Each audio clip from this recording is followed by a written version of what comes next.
queda prohibida la captación o grabación de la sesión, así como su reproducción o difusión en todo o en parte, sea cual sea el medio o dispositivo utilizado. Gracias.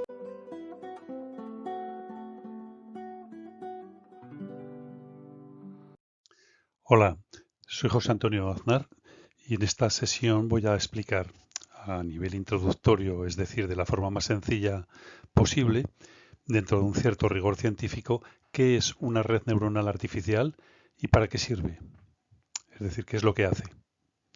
En esta sesión introduciré los fundamentos neurofisiológicos y computacionales de lo que es una red neuronal artificial y en el vídeo siguiente mostraré algunas aplicaciones de la llamada inteligencia artificial del siglo XXI.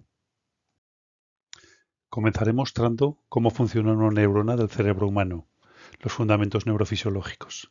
Después, en segundo lugar, mostraré cómo se establece un circuito neural creando una red neuronal en seres vivos. Introduciré algunas nociones de neurofisiología. En tercer lugar, mostraré, de modo simplificado, cómo funciona una red neuronal artificial para lograr procesar información y transformarla en conocimiento útil. Pondré como ejemplo cómo opera un percentrón en el reconocimiento e identificación de objetos y cómo puede hacer discriminaciones sutiles.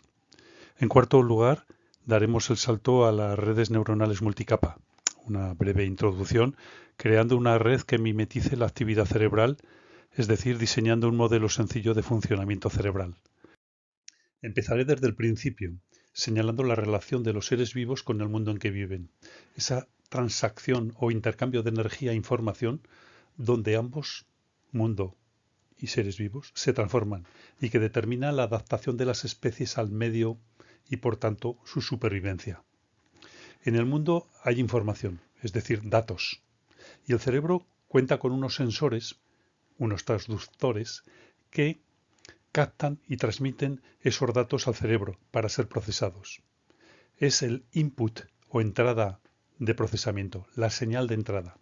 Las neuronas que componen los núcleos cerebrales están interconectadas por una retícula de dendritas y sus axones forman fibras nerviosas que ponen en comunicación las diversas áreas cerebrales. Determinadas áreas del cerebro están especializadas en ciertas funciones. La visión, la audición, la olfacción, el gusto, el tacto, etc. Y crean otras facultades mentales, el lenguaje, la emoción, funciones ejecutivas, etc. Los resultados del procesamiento neuronal pueden ser exteriorizados mediante el comportamiento. Por ejemplo, dar una respuesta verbal, apretar un botón o una tecla. Esto será la señal de salida, el output o resultado del procesamiento de información. Ahora describiré un tipo de neurona típica. Tengas en cuenta que hay más de 800 tipos de neuronas diferentes. Y luego trataré de explicar cómo funciona. La neurona es la unidad estructural y funcional del sistema nervioso. Es la célula componente principal de este sistema. Sus funciones principales son recibir los estímulos provenientes del medio ambiente, es decir, captación de información, convertirlos en impulsos nerviosos en forma de potencial de acción, transducción, es esta etapa el nombre que se denomina, y transmitirlos a otra neurona o a una célula muscular o a una glándula donde se producirá una respuesta, es decir, poner en comunicación diferentes neuronas. Veamos primero las características morfológicas de una neurona prototípica, como esta que se muestra en la diapositiva. Constan de un cuerpo celular llamado soma, con unas prolongaciones cortas, de forma arbórea, ramificada, que generalmente transmiten impulsos hacia el soma o cuerpo celular. Son las llamadas dendritas. Y también cuenta con una prolongación larga denominada axón o cilindroeje, que conduce los impulsos eléctricos desde el soma hacia otra neurona contigua u otro órgano diana. La conexión entre dos neuronas se da en la sinapsis. Luego describiré esto con más detalle. Ahora solo diré que en el espacio sináptico existen neurotransmisores, es decir, unas sustancias bioquímicas, algo así como las hormonas. Hasta hoy se han identificado más de 800 tipos diferentes de neuronas, decíamos. Cada uno de esos tipos está altamente diferenciado y está especializado en realizar algunas funciones en particular. y presentan cierta plasticidad para extender su árbol dendrítico, que es por donde se ramifican las conexiones. En esto consiste precisamente el aprendizaje, en crear nuevos circuitos neuronales conectando el axón de una neurona con las dendritas de otra neurona contigua. Aquí se muestra cómo se comunican dos neuronas contactando en la sinapsis. Estas células nerviosas consumen oxígeno y se comunican entre sí intercambiando sustancias químicas llamadas neurotransmisores a través de los botones sinápticos de los axones o de sus dendritas en la sinapsis. Los neurotransmisores sirven para provocar un desequilibrio energético, un desequilibrio electrolítico entre el interior y el exterior de la neurona, que tiene lugar en sus membranas. Podemos ver cómo las dendritas captan información. Por ejemplo, en la retina los conos y bastones son las células fotorreceptoras que captan la luz con sus pigmentos, rodopsina principalmente, alterando la permeabilidad de la membrana. Y tras sufrir esa transformación en el soma de la neurona, se genera un impulso eléctrico que transmite a través del axón hasta otro botón sináptico de alguna dendrita que pertenece a la neurona vecina. Por ejemplo, las células olfativas de la pituitaria y las papilas gustativas de la lengua hacen algo similar. En este caso, convertir energía química, no luz, en impulsos eléctricos. Como hemos dicho, las unidades básicas en que se basa el funcionamiento cerebral son las neuronas, las células más elementales. Aquí vemos cómo los conos y bastones de la retina reaccionan ante la luz que entra dentro del ojo. Estos fotorreceptores son neuronas especializadas en convertir la luz en impulsos nerviosos, es decir, de naturaleza bioeléctrica. Por tanto, transducen, convierten luz en electricidad. El axón o cilindro eje de la célula, es decir, la fibra nerviosa o cable del circuito, transmite la señal eléctrica generada en los fotorreceptores retinianos hasta la siguiente neurona.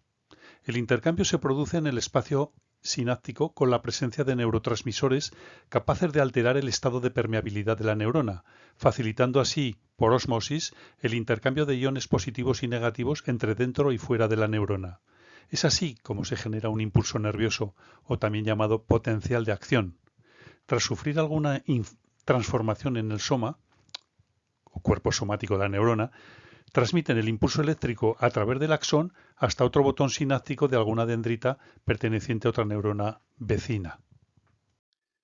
Como vemos en esta diapositiva, se muestra también esquemáticamente cómo tiene lugar el intercambio osmótico de iones positivos y negativos entre el interior y el exterior de la neurona, a través de la membrana celular, lo que se conoce como potencial de acción de la neurona. Pero también es conocido como bomba sodio-potasio o impulso nervioso. Por eso decimos que es de naturaleza bioeléctrica. Este potencial de acción consiste en una onda de descarga eléctrica que viaja a lo largo de la membrana celular.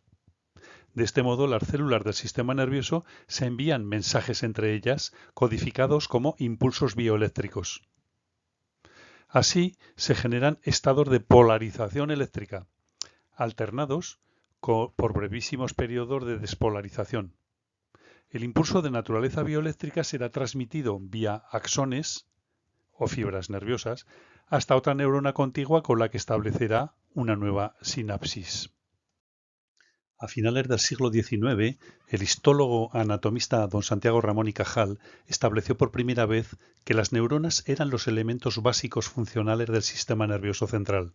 Según Ramón y Cajal, las neuronas actuaban como unidades discretas, es decir, como nodos, que, intercomunicándose, establecían una especie de red mediante conexiones que tenían lugar en el espacio sináptico. Esta idea ha sido reconocida como la doctrina de la neurona y es uno de los elementos fundamentales de la neurociencia moderna. Contrariamente, Camillo Golgi defendía la continuidad del tejido neuronal, negando que fueran entidades discretas o unidades neuronales interconectadas. Con el fin de observar al microscopio las neuronas, Cajal empleó tintes de sales de plata aplicados a cortes histológicos neuronales. Estos tintes los había aprendido en su etapa de ayudante de zapatero, por mal estudiante o por suspender que su padre lo castigaba en los veranos. Esta técnica, usando un microscopio, que hoy diríamos que era rudimentario, comparado con los modernos microscopios electrónicos actuales, le permitió hacer un análisis celular muy preciso, incluso de un tejido tan denso como es el tejido cerebral. Este médico y científico aragonés, especializado en histología y anatomía patológica, compartió el Premio Nobel de Medicina en 1906 con Camillo Golgi, en reconocimiento por su trabajo sobre la estructura del sistema nervioso central. Hoy en día, en nuestro tiempo, se puede examinar la actividad del cerebro en vivo, es decir, en un ser humano en estado de alerta, despierto, vigilia. Se usan técnicas de registro que permiten generar neuroimágenes, es decir, fotos del cerebro en acción. Entre estas técnicas sobresalen los potenciales evocador de electroencefalografía, imágenes de resonancia magnética funcional, tomografía por emisión de positrones, tomografía axial computerizada o TAC, también llamado a veces vulgarmente escáner, etc. La división de la corteza cerebral en áreas se basa en diferencias que presenta la estructura del cerebro. Hasta hace poco, esto solo podía averiguarse a través de la investigación post-mortem, es decir, haciendo autopsias. Los potenciales relacionados con eventos, también llamados PES, potenciales evocados, son patrones de actividad neuronal asociados con determinado procesamiento de información en el cerebro. Por tanto, informan de cuándo se inicia un proceso cerebral con gran precisión temporal. Vienen a ser una serie de componentes de la señal de electroencefalografía con polaridad positiva o negativa que tienen lugar en determinados momentos y cuya duración es muy breve, unos pocos cientos de milisegundos, unas décimas de segundos. Son ejemplos de componentes de potenciales evocados de cierta importancia la N100, la N200, la P200 o la P300. N quiere decir negativo y el tiempo en milisegundos en el que suelen aparecer. P significa positivo, evidentemente. En esta diapositiva se muestra un escáner de resonancia magnética funcional. En la actualidad, la tomografía por resonancia magnética de alta intensidad permite conocer una parte de la microestructura cerebral en personas vivas. Se trata del primer paso hacia la elaboración de una cartografía o mapas individuales del cerebro, que permita disponer de ese esquema que especifica las funciones de las diversas regiones cerebrales, así como los circuitos que las ejecutan. De este modo, se cree que en un futuro será posible asociar cada área cerebral con las funciones concretas en que se haya involucrada dicha área cerebral. Donald Hebb nació en Chester, en Nueva Escocia, Canadá, y a principios del siglo pasado, ¿no? Siglo XX. Es considerado el iniciador de la neuropsicología. La publicación de su libro The Organization of Behavior, la organización del comportamiento, en 1949, desempeñó un papel clave en su aparición. En su libro, Hebb desarrolló la primera teoría comprensible sobre el modo en que fenómenos psicológicos tan complejos como las percepciones o las emociones, los pensamientos, la memoria, pueden ser producidos por actividad cerebral. La teoría hebbiana describe un mecanismo básico de plasticidad cerebral en el que el valor de una conexión sináptica se incrementa si las neuronas de ambos lados de dicha sinapsis se activan repetidas veces de forma simultánea. Esto es lo que decimos aprendizaje por la práctica. Al repetir un aprendizaje se refuerzan las conexiones, se fortalecen esas conexiones sinápticas. El concepto de plasticidad hace referencia a la capacidad que tiene el sistema nervioso de modificar las conexiones entre neuronas para permitir la transmisión de impulsos electroquímicos. Donald Hebb aportó dos conceptos clave que son fundamentales en la neurociencia actual, en la neuropsicología.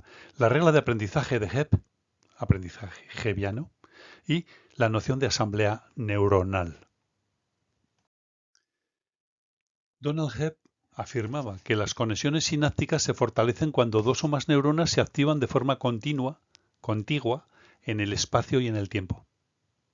Esta es la ley de Hebb. Es uno de los fundamentos, como hemos señalado, de la neuropsicología. Según la regla de Hebb, la fuerza de las conexiones se incrementará con la práctica, facilitándose así el aprendizaje.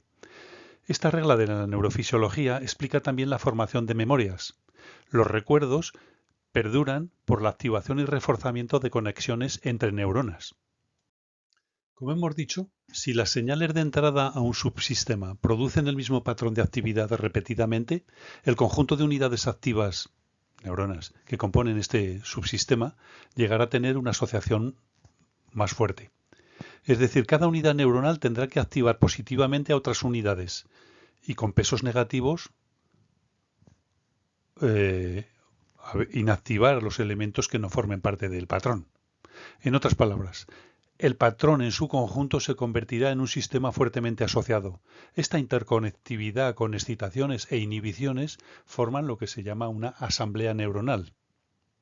Esta propuesta era una hipótesis provisional hasta la llegada de las técnicas de registro con microelectrodos implantados en las células individuales del cerebro vivo, es decir, las neuronas. Mediante estas técnicas de registro se mostró que efectivamente las neuronas se comportan como predijo Donald Hebb. Así, el cerebro elabora recuerdos intensificando las conexiones entre las neuronas que disparan de forma concurrente, de forma simultánea, a la vez. En esta diapositiva vemos dos ejemplos de redes neuronales más complejas, constituidas por algunas asambleas neuronales.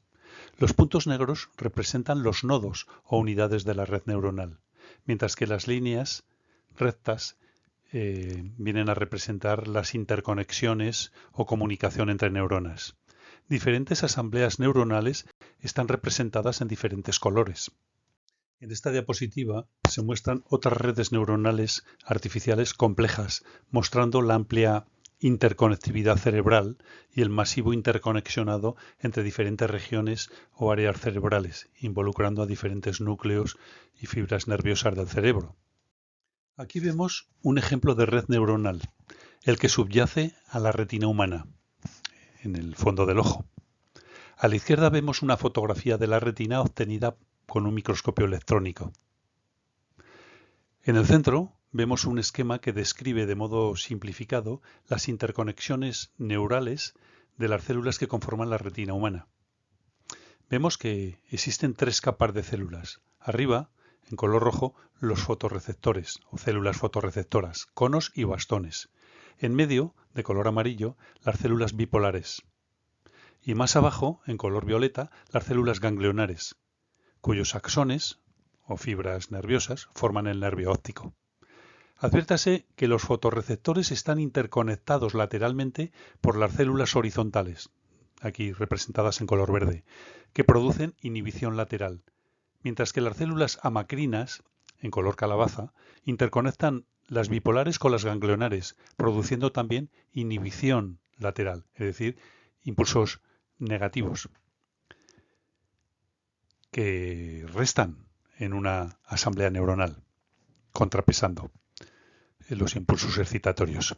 A la derecha se muestra un esquema simplificado de esta red de interconexiones entre células retinianas o neuronas, donde R representa receptores de la luz, H células horizontales y abajo se muestra el campo receptor de una célula bipolar.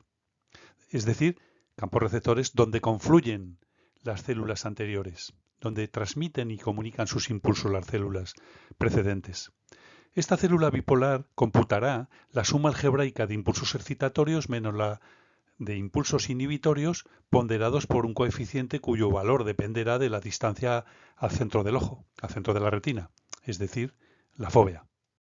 En el dibujo de la izquierda de esta diapositiva se muestra el esquema de una neurona natural, con su soma o cuerpo celular y dentro su núcleo.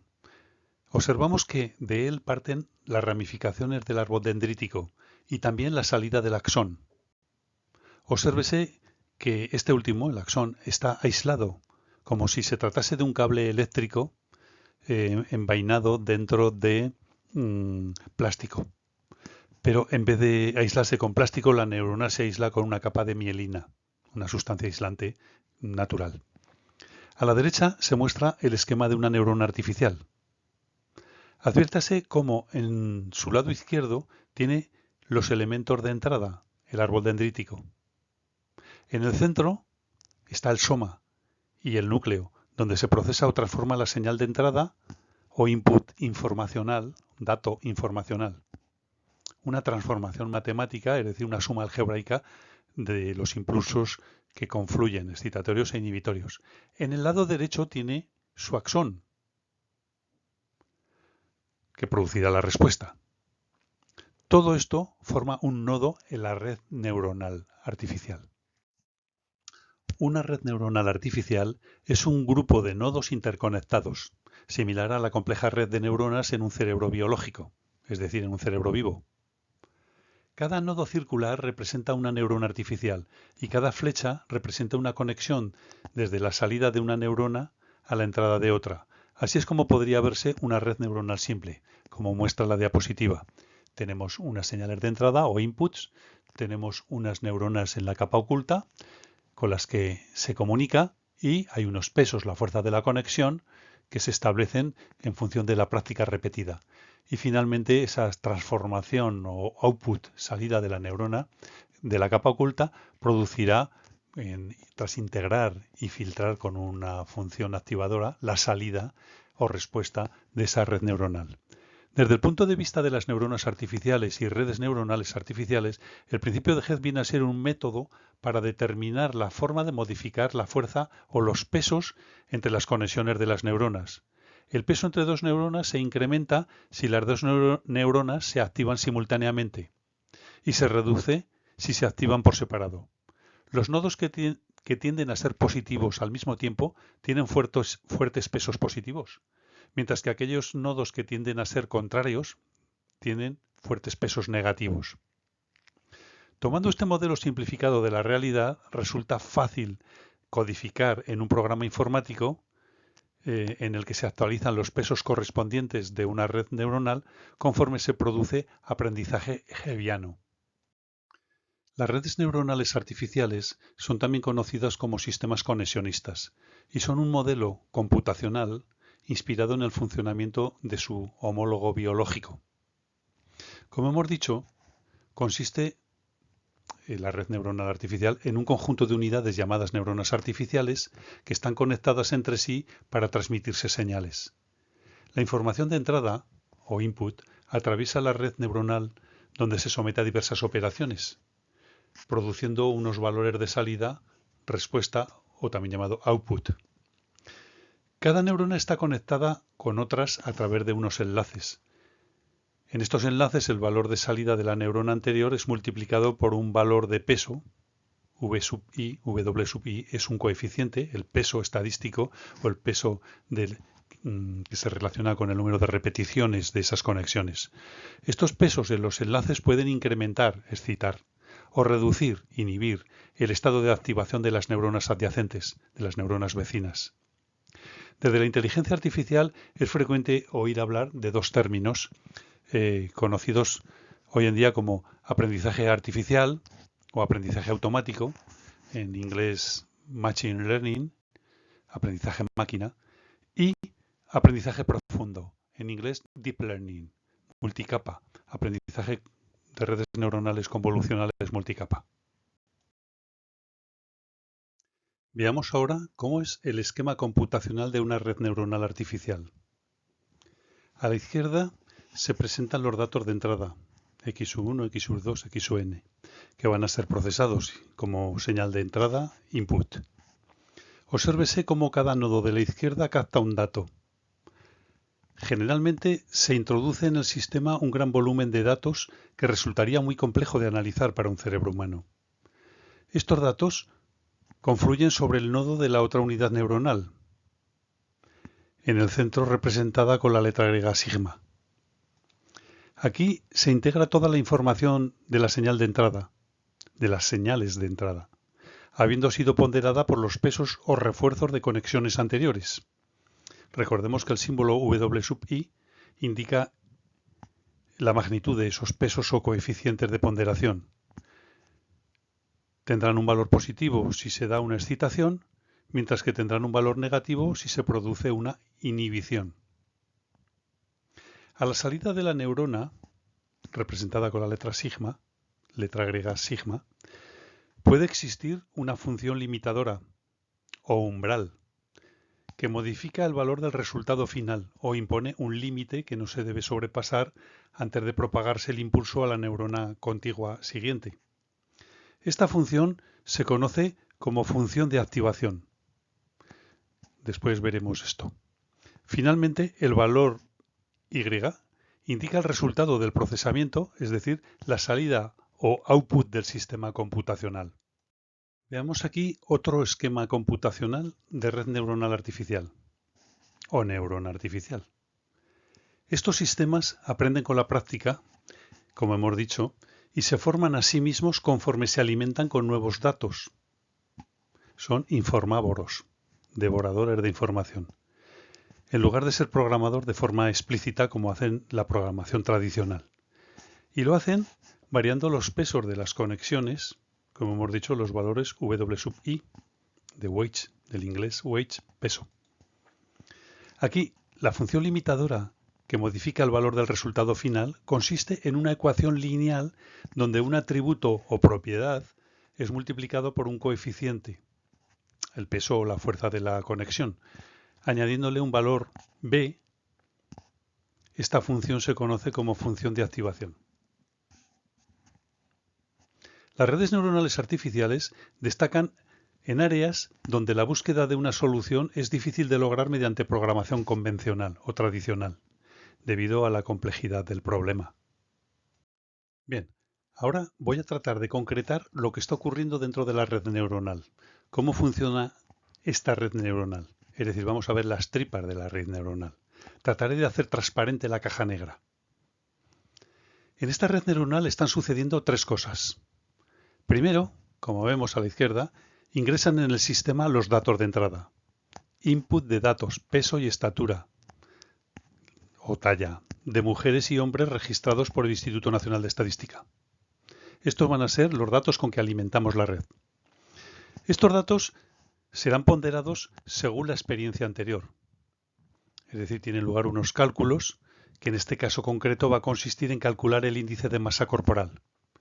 Así, por ejemplo, vemos que X1 es transformado en el producto de X1 por el peso, V sub 1, la función transformadora del dato de entrada, de los dos datos de entrada, en el índice de masa corporal. En segundo lugar, se calculan los resultados en la capa oculta, es decir, se suman los productos anteriores, los resultados anteriores, de tal manera que la suma algebraica se le añade un factor de sesgo representado aquí con la letra B. B sub i, B sub 1, B sub 2, etc. En tercer lugar, se aplica la función de activación que da el resultado final, aquí representada mediante capa de salida o output. Ahora voy a mostrar con más detalles la matriz de datos de entrada, tanto relativa a datos de mujeres como de hombres que son introducidos en el sistema. Es decir, introducimos datos de tantos números de sujetos como dispongamos y que se correspondan esos datos con el peso en kilos y la estatura o talla en metros. En la capa oculta se ha operado una combinación lineal de estos inputs, estas señales de entrada, para obtener el índice de masa corporal. Arriba a la derecha tenemos la fórmula que permite calcular y que le llamamos función activadora. Como vemos, el índice de masa corporal consiste en dividir el peso en kilos por el cuadrado de la talla en metros. El índice de masa corporal proporciona una medida más útil, o la medida más útil del sobrepeso y la obesidad en la población. Pues es la misma para ambos sexos, y por tanto comparable, y para adultos. Se calcula así, de esta manera que he señalado y que muestra la fórmula de arriba a la derecha. En el caso de los adultos, la Organización Mundial de la Salud define el sobrepeso y la obesidad como, en principio, sobrepeso es siempre que el índice de masa corporal es igual o superior a 25, mientras que se denomina obesidad cuando el índice de masa corporal es superior a 30. El peso normal o normopeso corresponde a un índice de masa corporal de 25, menor que 25, perdón. Para ilustrar cómo funciona esta función activadora, en este caso una función discriminante, represento los cálculos del índice de masa corporal de cada persona en este gráfico. Un gráfico de línea poligonal, como vemos, las mujeres en color azul y los hombres en color naranja. En el eje de abscisas representamos la estatura, mientras que en el eje de ordenadas, el vertical, el índice de masa corporal. He trazado una línea verde para que quede reflejado el umbral, el punto de corte, el valor que permite diferenciar el índice de masa corporal de mujeres y hombres. A partir de este gráfico podemos concluir que, desde una estatura igual o superior a 1,70, esta función discriminante, basada en el índice de masa corporal, tendría una alta eficacia en la clasificación del sexo de los sujetos, ¿no?, de las personas. Clasificación como hombre o mujer. Sin embargo, para estaturas más bajas cometería bastantes errores. Como vemos, la función discriminante no separa nítidamente la línea naranja del azul. Una solución más eficiente consistiría en añadir más datos de entrada, es decir, otras propiedades, a la red neuronal. Evidentemente, con solo 2 datos, la clasificación y el algoritmo es bastante deficiente.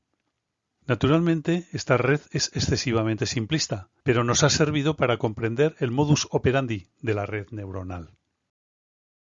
En esta diapositiva se representa una red neuronal artificial de tan solo 2 capas, una más que la anterior. Las redes neuronales generalmente se pueden leer de izquierda a derecha, como si fuera una matriz numérica. Aquí, en la primera capa, como siempre, se ingresan las entradas. Además hay otras 2 capas internas, que llamaremos capas ocultas. Se hacen algunos cálculos en algunas transformaciones dentro de esas capas ocultas y la última capa finalmente es la que contiene todas las salidas posibles, todas las respuestas, alternativas de respuesta que puede generar la red neuronal. Por ahora no se preocupen con los signos +1 que se observa en la parte inferior de cada columna. Es algo llamado sesgo de respuesta y hablaremos de esto más adelante. Seguidamente tenemos aquí el esquema de una red neuronal multicapa, es decir, con más de 2 capas, ya hablaremos de multicapa. Aunque piénsese que las redes neuronales profundas que trabajan en inteligencia artificial suelen tener hasta 150 o más capas ocultas. Las redes neuronales artificiales generalmente se disponen en columnas, por lo que una neurona de columna n, de la columna n, solo se puede conectar a las neuronas de las columnas contiguas, a la n-1 o a la n+1. Hay pocos tipos de redes que utilizan una arquitectura diferente. Arquitectura computacional me refiero. Pero nos centraremos en la más simple por ahora. Esta red neuronal tiene 5 capas, incluyendo input y output. El cerebro tiene muchísimas más, obviamente. El cerebro de un niño de 3 años tiene ya un cuatrillón de conexiones, es decir, 10 elevado a la 24. Para que nos lo imaginemos, un 1 seguido de 24 ceros. Por cierto, el término aprendizaje profundo o redes neuronales profundas proviene de redes neuronales que contienen muchas más capas ocultas, como hemos dicho anterior. Voy a seguir mostrando esquemas de redes neuronales artificiales multicapa, de manera que veamos el parangón, la similitud entre el interconexionado de estas unidades o nodos de procesamiento con los centros cerebrales, los núcleos cerebrales y la red de axones o de fibras nerviosas que interconectan unas regiones del cerebro con otras para que emerjan funciones como la memoria, el aprendizaje, la percepción, las emociones, los sueños, la imaginación, el pensamiento, etcétera, etcétera. Todas las funciones psíquicas. El Deep Learning o aprendizaje profundo es un subcampo específico del Machine Learning o aprendizaje automático, una nueva forma de aprender a partir de un voluminoso conjunto de datos y que pone el énfasis en hacer un refinamiento de la información en las sucesivas capas de representaciones del conocimiento que cada vez son más significativas, es decir, cada vez tienen un mayor grado de abstracción, de especificidad también. Así, el aprendizaje profundo permite hacer modelos computacionales, modelos de redes neuronales, que están compuestos de numerosísimas capas de procesamiento que generan representaciones de datos con múltiples niveles de abstracción y donde la información se representa de un modo estructurado en capas apiladas una detrás de otra. En conclusión, hemos visto que una red neuronal artificial es un grupo interconectado de nodos semejantes a la vasta red de neuronas que hay en un cerebro humano. En la red neuronal artificial, cada nodo circular representa una neurona artificial y una flecha indica la salida o respuesta de la neurona artificial a la otra señal, a la otra neurona o unidad de procesamiento con la que se comunica. El aprendizaje automático, o machine learning en inglés, es una subárea de la inteligencia artificial que usa las matemáticas para describir relaciones abstractas implícitas en los datos. En estas redes, el motor del reconocimiento o clasificación radica en algoritmos, conjuntos de órdenes, secuencias de instrucciones, con capacidad de aprender de los datos. El rendimiento de la red neuronal mejora con la práctica o experiencia, reforzando conexiones entre unidades de procesamiento, aumentando o disminuyendo la fuerza de sus conexiones, lo que hemos llamado pesos. Así pues, se trata de un aprendizaje conexionista o asociativo. Más bien, nos referiremos a las redes neuronales del siglo XXI como neoconexionista.